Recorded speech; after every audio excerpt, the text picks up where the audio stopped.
할렐루야. 이 시간 믿음이 있다는 증거라는 주제의 말씀이 선포될 때 믿는 자에게 반드시 나타나는 하나님의 영광된 믿음의 역사와 증거가 저와 여러분의 삶 가운데 임하시기를 주님의 이름으로 축원합니다.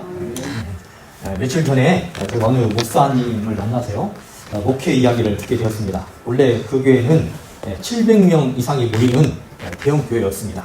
그런데 그 교회에 생각지도 못한 매우 심각한 문제가 생기게 되었고, 이 문제로 인해서 대부분의 성도들이 다 그 교회를 떠나게 되었다는 것입니다. 700명이 모였던 교회가 25명이 남고 다 그 교회를 떠나고 말았고, 거기에 담임 목사님도 목회를 사임하는 상황이 된 것입니다. 사람들은 이제 이 교회가 다 망했다고 생각했습니다. 이 교회는 도시에 큰 교회 건물을 통째로 임대해서 사용하고 있는 상황이었습니다. 여러분, 근데 대도시에 보면요, 건물 임대료가 얼마나 비쌉니까? 50평에도 제 친구 목사님도 이제 오늘 지금 개척하고 첫 예배를 드리는데, 그 공간을 50평 남짓 빌렸는데요, 한 달에 120만 원이 월세라고 합니다. 그러니까 건물 통째로 빌렸으니까 얼마나 임대료가 비싸겠습니까? 몇백만 원의 임대료가 나오는 거죠. 근데 25명의 성도는 교회 건물 임대료도 감당하기 어려울 처지였습니다. 교회 상황이 이렇게 어렵다 보니까요, 이제 담임 목사님 안 계시지 목회자를 아무리 구하려고 해도 그 교회 소문이 나가지고요, 어느 목회자도 그 교회 가지 않는다고 구하지 못하는 그런 상황이었다는 겁니다. 그리고 제가 알고 있는 이 목사님에게 오셔서 목회를 해주시라고 청빙 부탁이 들어왔다고 합니다. 그 교회 사정을 여러 가지 이제 사정을 들어보니까요, 아닌 게 아니라 감히 엄두가 날 그런 교회가 아니었습니다. 엄두가 나지 않았습니다. 목사님의 가족들도 다 말렸습니다. 그런 가운데 이 목사님이 이제 적어도 하나님 앞에 기도라도 해봐야겠다라고 생각하고요, 기도를 해봤는데 하나님은 그 교회를 가서 목회를 하라는 거였습니다. 목회를 하라는 응답을 주신 것입니다. 그래서 하나님이 그렇게 목회를 하라고 하셨다고 하면 자신이 목회를 하다가 실패하는 일이 있더라도 그거에서 순종을 해야지. 그렇게 했으면 교회 목회가 이제 시작되어 됐는데, 어느 날 목사님의 그 어린 딸이요, 목사님에게 주일 예배를 앞두고 있는데 목사님이 와서요 이런 말을 하더라는 겁니다. 아빠, 이번 주에 주일 예배에 하나님이 성도들 80명 보내주기로 하셨어. 그렇게 얘기를 하더라는 겁니다. 어린 딸이 뭘 알겠습니까? 그래가지고 목사님은 딸을 사랑했지만 그 말이 믿겨지지를 않았다고 합니다.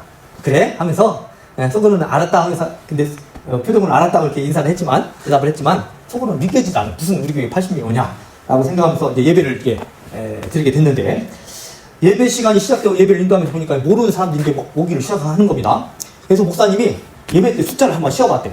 그랬더니 25명 플러스 80명이니까 105명이 앉아서 예배를 드리고 있더래요. 깜짝 놀랐어요. 어떻게 우리 어린 딸이, 초등학교밖에 안 된 이 어린 딸이 이렇게 하나님의 일을 예언을 할 수 있었을까 라는 생각이 들었다고 합니다. 그런데요, 그런 일이 있고요, 1년 동안 하나님께서 사람들을 보내주시는데, 1년 동안 이제 우리 교회는 숫자를 셀 필요도 없잖아요. 근데 도시 이제 큰 교회들은 뒤에서 부목사님이 됐든가 예배위원이요 숫자를 다 셉니다. 몇 명을 예배를 참석했다, 누가 구역별로 숫자를 다 세요. 우리 구역 중에 누가 나왔다 안 나왔다, 그걸요 이제 담임 목사님이 다 보고를 하는 거예요. 그렇게 해서 1년 동안요 다 개수를 해봤더니 그 25명밖에 남지 않은 그 교회요, 1년 동안 다녀간 성도의 수가요 2,000명의 성도가 다녀갔다는 것을 알 수 있었다고 합니다. 그래서 이분이 목회하는 동안요 25명 모였던 이 교회가 몇 배로 부흥하게 됐냐면 20배가 부흥한 겁니다. 그래서 25명이 500명으로 부흥되는 놀라운 일이 있게 된 거거든요. 이것이 제가 알고 있는 목사님이 실제로 목회를 했던 그때 바로 일어났던 하나님의 역사였고 증거였다라고 이야기를 하는 것을 들었습니다. 사랑하는 성도 여러분, 믿음은 내가 믿고 싶은 것을 믿는 것이 믿음이 아닙니다. 믿음은 하나님이 말씀하신 것을 믿는 것이 믿음입니다. 다 그 교회에 가지 말라고 했지만 하나님이 가라고 말씀하신 대로 순종했더니 하나님은 그 교회의 목회가 그 목사님의 그 믿음을 통해서 하나님께서 그 교회의 목회를 이루셨고 그 교회를 회복시키시는 놀라운 믿음의 증거를 보여주셨다는 사실입니다. 오늘 본문을 포함해서요 17장을 제가 넘어가지 못한 이유가 있습니다. 여기에 엄청난 메시지가 지금 담겨 있어서 다 얘기를 못했기 때문에 또다시 지금 17장 말씀을 보고 있는 것인데, 예수님이 17장 통째로 지금 이 많은 이야기를 통해서 들려주고 하시는 말씀이 뭐냐면 너희들이 믿지 못한다는 겁니다. 너희들이 지금 예수님을 믿지 못하고 불신하고 있다. 이 말을 계속하고 있는 겁니다. 지금 예수님을 대하는 제자들의 반응을 한번 보십시오. 그 불신의 증거를 우리가 확인할 수 있습니다. 먼저 변화산에 올라간 제자들이 예수님의 얼굴이 해같이 빛나고 옷에 강체가 나는 것을 보고요. 베드로가 어떤 행동을 하고 있는가를 한번 보십시오. 갑자기요, 베드로가 너무 흥분하고요, 좋아서 주님을 위해서 내가 초막을 짓고요, 모세와 엘리야를 위해서도 초막을 짓겠다고 하는 것을 보십시오. 여기 변화산에서 함께 살자고 이야기하는 것이 아닙니까? 세상에 내려가지 말고, 이 산 밑에 내려가지 말고 여기서 우리끼리 행복하게 이렇게 살았으면 좋겠다라고 베드로가 지금 속에 있는 말을 하는 겁니다. 그런데 여러분, 이것이 진짜 믿음인지 아니면 불신인지를 한번 생각해 보십시오. 예수님이 제자들이 보는 앞에서 해처럼 빛나는 모습을 왜 보여주셨을까? 여기서 변화산 산꼭대기에서 우리끼리 그냥 나는 이런 능력을 가진 메시아야, 하나님의 아들로 왔어, 그러니까 우리 여기서 우리끼리 잘 살자, 이러려고 그 기적을 보여주셨겠습니까? 야고보서 1장 17절에 보시면 하나님에 대해서 이렇게 소개하고 있습니다.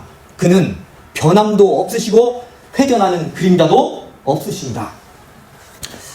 이 말씀은 이 세상의 모든 사람은요, 빛이 존재하는 한 그림자가 반드시 있을 수밖에 없어요. 여기 지금 이곳에도 저 그림자가 비치는 걸 잘 보면 다 비칩니다. 지금 우리 성도들 앉아있는 옆에 보시면 그림자가 옆에 따라 있어요. 따라다녀요. 그런데 여러분, 오직 그림자가 없을 수 있다는 것은 뭐냐면, 하나님은 회전하는 그림자가 없다는 것은 뭐냐면, 그분이 우리를 비치시는, 우리를 비추는 저 해, 우리를 비추고 있는 저 해보다 더 그분이 빛나고 있으면 그분에게 그림자가 없다는 겁니다. 여러분, 이해가 되십니까?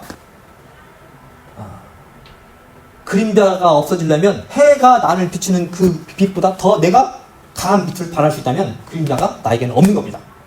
그래서 요한복음 1장에서는 예수님을 뭐라고 얘기하냐면 참 빛, 곧 세상에 와서 각 사람에게 비추는 빛이라고 말씀합니다. 더 나아가서 그래서 요한일서에 보시면 예수님을 믿는 자들을 뭐라고 얘기하냐면 빛에 속했다라고 말하고, 빛의 자녀요 어둠에 속하지 않았다라고 그렇게 증거하고 있는 것입니다. 만약 우리가 구원받아서 예수님께 속했다면 그 증거가 무엇이냐면, 예수님에 대해서 깨닫고 또 예수님을 믿는 믿음의 역사가 나타나고, 또 그것이 바로 우리가 예수님을 믿는 증거라는 사실입니다. 요한복음 1장 5절에서 빛이 어두움에 빛이 돼 어두움이 깨닫지 못하더라 라는 말씀을 하고 있습니다. 지금 제자들 앞에 예수님이 그들에게 믿음을 주시려고, 믿게 하시려고 예수님이 해와 같이 강한 빛을 바라고 계신 것을 통해서 내가 빛 자체요, 내가 빛으로 이 세상에 왔다. 이 빛은 뭐예요? 생명을 살리기 위한 빛이라는 겁니다. 그것을 예수님이 생명을 우리에게 주시려고 오신 하나님 되신 것을 믿게 하시려고 변화산에서 빛으로 기적을 보여주시고 있는 것입니다.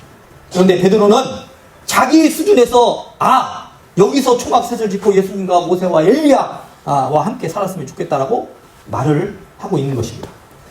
베드로는 전혀 예수님을 하나님의 아들로 알아보지 못하고 자기가 하고 싶고 눈에 보이는 대로 모세와 엘리야 또 인간적인 예수님을 보고 믿고 있는 겁니다.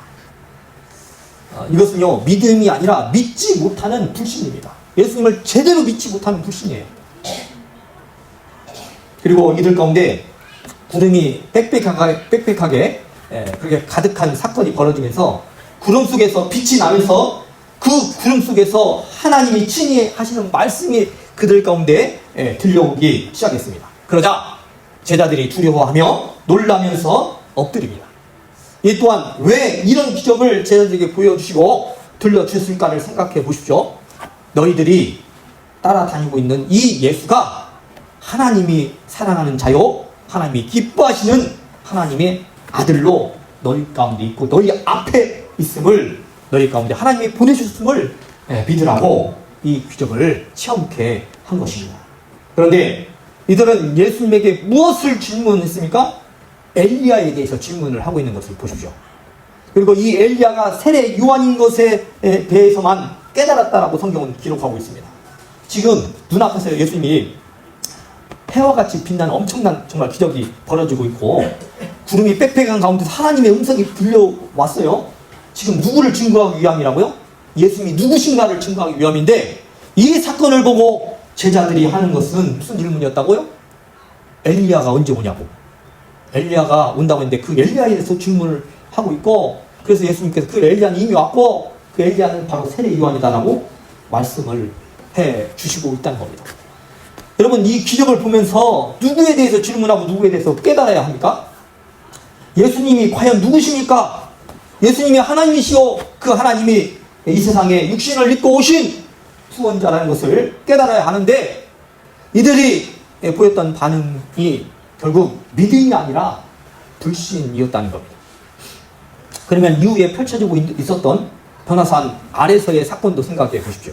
귀신 들린 아들을 제자들에게 고쳐달라고 데리고 나왔으나 그 아들을 고치지 못하고 말았습니다.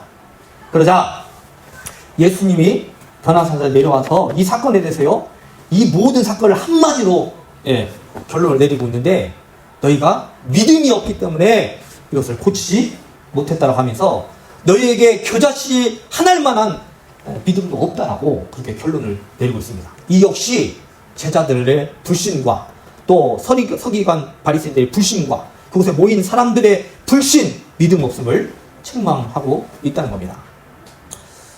그래서 여러분 예수님이 복음서에서 이런 말씀을 하셨습니다. 내가 다시 올 때 너희 가운데 믿음을 보겠느냐 이런 말씀도 하신 겁니다. 도대체가 예수님을 제대로 알아보는 믿음이 없다는 겁니다. 그래서 이 세대 전체를 향해서 믿음이 없음을 선포하고 이 세대 전체를 가리켜서 너희들은 나를 믿지 못하고 있다라고 불신을 책망하고 있다는 겁니다. 그러면서 너희들이 만약 믿음이 있다면 어떤 일이 벌어질 거라고 말씀하시냐면 이 산, 변화산이라고 말씀을 드렸죠. 변화산이 정말 높은 산이었고 그래서 이 변화산을 가리키면서 이 산을 명하여 여기서 저리로 옮기라고 하더라도 명하면 옮겨치리라 그렇게 말씀을 하고 있습니다. 여러분 이 말은요 당시 격언처럼 불가능한 일이 기적처럼 미뤄질 때요 누구나 일반적으로 사용하는 말이라고 합니다. 만약 이런 산과 같은 불가능한 일이나 문제를 행하는 사람이 있다면, 해결하는 사람이 있다면 이 사람은 우리가 존경할 만한 위대한 스승 같은 분이든지 아니면 정말 하나님이 쓰시는 큰 믿음의 선지자 같은 사람이라는 것을 당시 사람들은 믿고 있었다고 합니다. 그러니까 일반적인 사람에게서는 이런 능력이 나갈 수 없고 이런 일이 있을 수 없는데 만약에 그런 일을 행하는 사람이 있다면 이는 우리가 모든 사람이 존경하고 따라야 되고 믿어야 되고 그에게 가르침을 받아야 되는 위대한 스승을 하나님께서 우리에게 보내주신 것이고 이 사람이야말로 하나님이 쓰시는 큰 믿음을 가진 그런 선지자 같은 사람임을 그 당시 사람들은 이 격언과 함께 이 격언을, 이 불가능한 일을, 이 기적 같은 일을 행하는 사람이 바로 이런 사람이라는 것을 믿고 있었다는 겁니다. 예수님이 제자들에게 이 말씀을 하시면서요, 큰 산과 같은 문제가 예수님을 믿으면, 예수님에 대한 믿음이 있다면 옮겨지게 될 것이다. 그 큰 산을 옮기는 위대한 하나님으로 너희 가운데 내가 왔다는 것을 믿으라고 말씀하고 있습니다. 여러분 믿고 있는데 계속 믿으라는 말씀 할 필요가 없죠. 안 믿고 있으니까 지금 이런 귀신을 교쳐주는 이 장면, 이 기적을 행하시면서도 결국 예수님께서 말씀하신 것은 믿음이었다는 거예요. 자, 제가 성경의 예를 한번 들어보도록 하겠습니다. 하나님이 모세 할아버지 80 먹은 노인을 불러가지고요, 애국에서 노예로 고생하고 있는 200만에서 300만에 해당하는 이스라엘 백성들을요 출애굽시키는 것을 보시죠. 애굽이라는 나라, 그 당시 그 주변에 있는 나라를 다 패권을 가진 나라가, 애굽의 말을 들어야 될 나라가, 그런 강력한 나라가 바로 애굽이었습니다. 그 막강한 권력, 그 애굽이 가진 군대를 생각해 보십시오. 바로왕이 거느리는 애굽의 군대가 적어도 수만에서 수십만 명이 되지 않았겠습니까? 그 숫자에 비하면요, 모세는요 겨자씨보다도 작은 존재가 아니겠습니까? 칼도 없고요, 군대도 없고, 있는 것이라고는 양을 치는 막대기 하나 들고 가가지고 모세 바로 앞에 서가지고 내가 이스라엘 백성을 데리고 나가서 하나님을 섬길 테니까 이스라엘 백성들 200만에 300만을 다 보내주십시오. 지금 이러고 있는 겁니다. 바로 이것이요, 하나님의 말씀을 믿었던 모세를 통해서 이 엄청난 상고 같은 문제가, 출애굽의 문제가 이루어졌음을 우리에게 말씀하고 있다는 겁니다. 여러분, 익산에 배산이 있는데, 배산에 여러분 100만 명이 올라갈 수 있겠습니까? 우리 익산에 있는 거 30만 안 된다고 알고 있는데, 그럼 미륵산에 200만 명이 올라가는 그 미륵산을 가득 채울 수 있겠습니까? 여러분, 그 미륵산보다 더 큰 산과 같은 문제를 지금 모세를 통해서 해결한 사건이 바로 출애굽 사건이 아니겠습니까?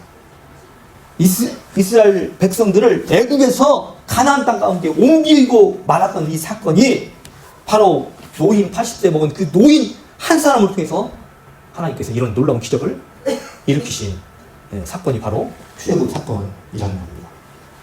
그런데 여러분, 더 놀라운 것은 뭐냐면, 출애굽을 한 이스라엘 백성들을요, 날마다 만나를 먹이시고 메추라기를 먹인 사건이요, 매일처럼 일어났어요.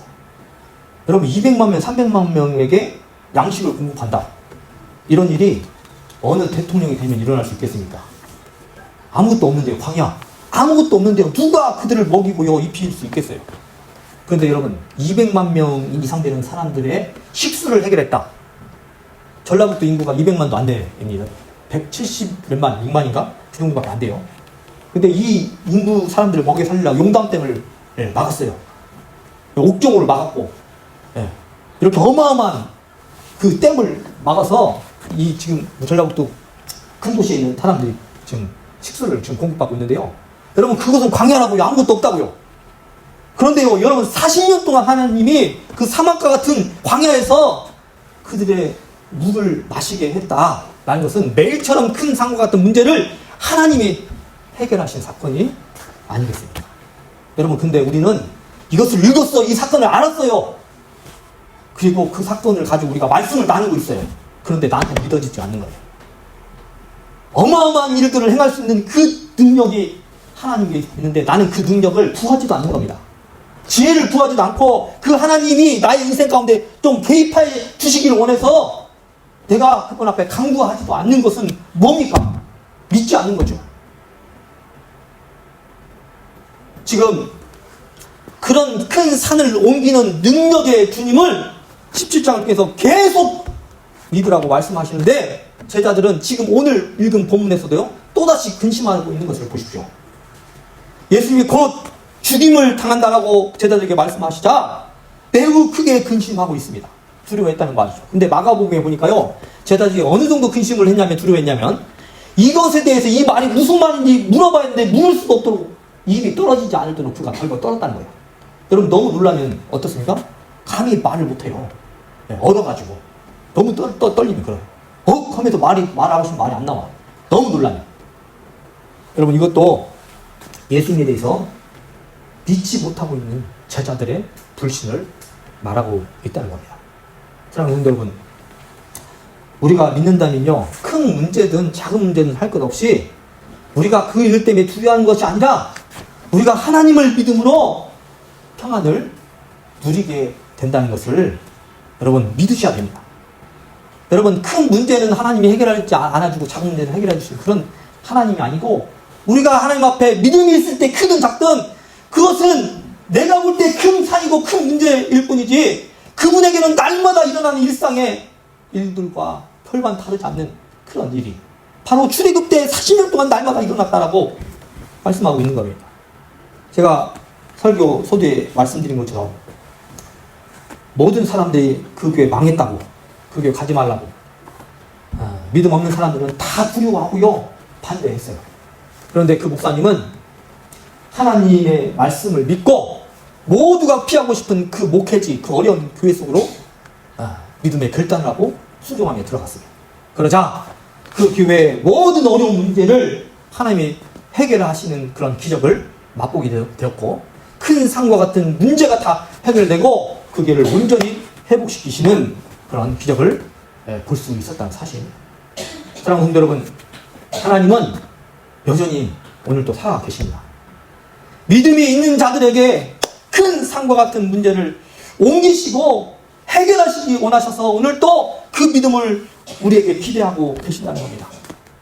우리 교회에 작고 연약한 그런 일들, 우리 교회는요 작고 연약하고 또 우리 성도들은 노령화가 되고 제가 나이를 계산하면 평균 70 이상이 우리 교회 평균 나이예요 지금. 네. 여러분 우리에게 무슨 힘이 있고 어떤 소망이 있겠습니까? 우리 교회 성도들은 노령화가 되고 힘이 없을지라도 우리에게 하나님에 대한 믿음이 있고 하나님의 말씀을 믿고 의지하며 사명을 감당하기를 원한다면 저와 여러분을 통해서 우리 교회에 상과 같은 문제가 옮겨지고 해결되는 그 믿음의 증거가 나타나게 될 것을 믿으시기 바랍니다. 이 믿음의 증거와 역사가 우리 모든 믿음의 성도들의 가정과 여러분의 삶 가운데 일어나시기를 주님의 이름으로 축원합니다. 기도하겠습니다. 오 하나님 아버지, 우리는 연약합니다. 우리는 부족합니다. 우리는 할 수 있는 것이 적습니다.